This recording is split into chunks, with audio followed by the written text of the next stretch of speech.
How to make marshmallows soft again. Is there a way to revive old marshmallows, or are hard mallows a hopeless case? You don't have to throw away hard marshmallows unless they've really gone bad. There are a few ways you can make them soft again depending on how much time you have. The hot water method. Place the marshmallows in a Ziploc bag and seal properly.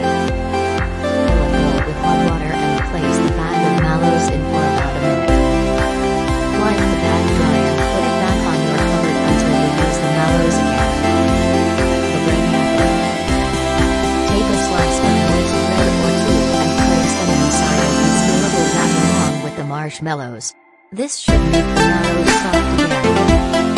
After the marshmallows have softened, you can either take the bread out and store them as you normally would, or you can keep the bread and keep the mallows from drying out again. The microwave method. Put the mallows in a bowl, place it in the microwave with a cup of water on the side, and heat for about 10 seconds. The moisture from the water will soften the mallows instantly and you should be ready to use them immediately.